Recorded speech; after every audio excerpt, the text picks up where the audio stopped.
દીવના ઘોઘલા ચેકપોસ્ટ નજીકથી આજે ફરી દીવ સ્પેશિયલ સ્ટાફ દ્વારા પેટ્રોલિંગ દરમિયાન દારૂનો જથ્થો ઝડપી પાડ્યો હતો।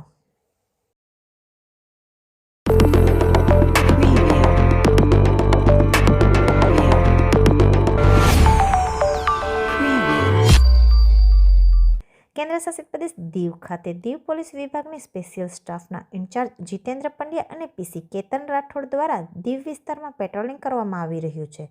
પેટ્રોલિંગ દરમિયાન આશરે 3:30 વાગ્યાની આસપાસ ઘોઘલા ચેકપોસ્ટ નજીક રોડ પાસે બે શંકાસ્પદ વ્યક્તિઓ તથા એક વ્યક્તિ મોપેડ પર કાળા જબલા, પોલિથીન તથા મોટા આઈસ્ક્રીમના બેગ લઈ જતા નજરે પડ્યો હતો।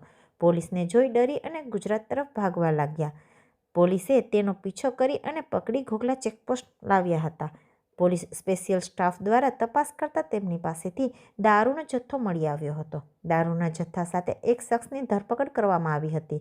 તેમની પૂછપરછ કરતા જાણવા મળ્યું હતું કે આ શખ્સનું નામ મોડાસિયા અક્ષય ભરતભાઈ, ઉંમર વર્ષ 18, રહેવાસી લામધર મંદિર વિસ્તાર, ઉના, જિલ્લો ગીર સોમનાથના છે। તેઓ પાસેથી વિવિધ બ્રાન્ડની 30,510નો પાસ પરમિટ વગરનો દારૂ મળી આવ્યો હતો। સાથે જુપિટર ગાડી 70,000ની જપ્ત કરવામાં આવી હતી।